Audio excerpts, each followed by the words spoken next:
Alors, il n'y a pas que les Britanniques qui vivent dans l'incertitude à propos du Brexit. Beaucoup d'entreprises françaises, notamment des PME, exportent en Grande-Bretagne. Mais face à une situation très confuse, toutes n'ont pas pris encore les mesures nécessaires. Reportage à Orléans de Laurent Hirsch avec Stéphane Lopez et Arnaud Fora. Dans les faubourgs d'Orléans se trouvent les locaux d'une petite entreprise ultra spécialisée.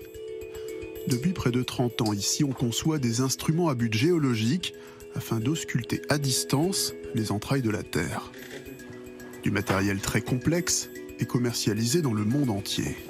Vous voyez par exemple donc des équipements qui vont partir pour l'Inde dans les jours qui suivent, donc pour de la recherche minière. C'est ce genre d'équipement. Nous avons ici également des équipements par exemple qui partent au Bénin pour de la recherche d'eau. L'un des principaux clients qui représente près de 10% du chiffre d'affaires se situe outre-Manche, au nord de Londres. Nous avons ici le bon de livraison d'un équipement qui a été envoyé hier au Royaume-Uni. C'est un équipement qui est semblable à celui-ci, donc avec un émetteur et puis des récepteurs. Pour cette PME et ses 27 salariés, difficile de se préparer au Brexit, car tout leur semble encore bien flou. Nous ne savons pas exactement ce qui va se passer, mais c'est certain que ce n'est pas favorable. Et nous craignons un ralentissement justement de la promotion de nos équipements au Royaume-Uni et certainement ailleurs à travers ce canal de distribution. On s'oriente vers vraiment un Brexit, donc ce qui veut dire qu'il n'y a pas d'accord et de fait c'est l'inconnu. On tombe dans l'inconnu, c'est la problématique est là. Une crainte largement répandue au sein des entreprises françaises. Au bas mot, 30 000 d'entre elles seraient concernées par le Brexit et la moitié n'y serait pas suffisamment préparée. Alors pour les aider, l'État ne lésine pas sur les moyens. Site internet dédié au Brexit, hotline, conseillers spécialisés. Récemment, les services de Bercy ont édité un guide pratique sur la question. Donc on essaye d'encourager les entreprises à s'auto-évaluer, à faire un diagnostic de leur situation.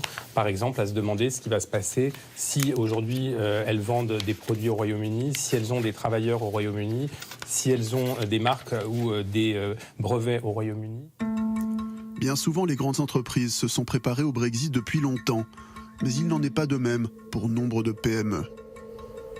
Illustration, quelques jours plus tard au siège de la Chambre de commerce et de l'industrie du Loiret. Ce jour-là, la salle est bien remplie pour assister à une réunion d'information sur le Brexit, animée par une représentante des douanes. Tout le monde va être impacté dans l'entreprise, que ce soit la fonction commerciale, ceux qui sont aux achats ou aux ventes. Quand vous allez acheter au Royaume-Uni, vous allez avoir des droits de douane quand vous allez importer. Et puis la fonction administrative et financière aussi, puisqu'il va y avoir des droits et taxes à payer.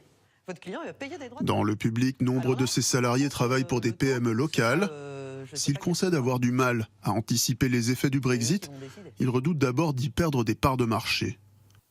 Pour nous, à notre niveau, la plus grosse crainte, c'est que nos clients estiment que la situation soit beaucoup trop complexe, beaucoup trop longue pour réagir et qui se retournent ni plus ni moins vers leurs fournisseurs nationaux. Un enjeu de taille.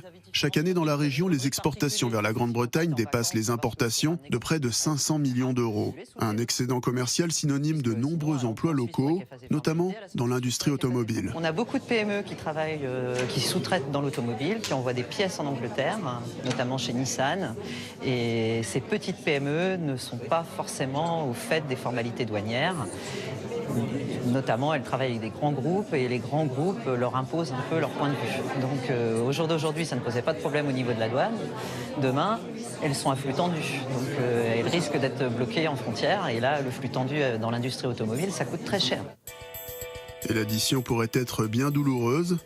Alors que Nissan et Honda viennent d'annoncer coup sur coup qu'ils allaient fermer des lignes de production en Grande-Bretagne, la France risque d'être, selon les experts, l'un des 3 pays les plus affectés par les conséquences du Brexit, avec l'Allemagne et les Pays-Bas.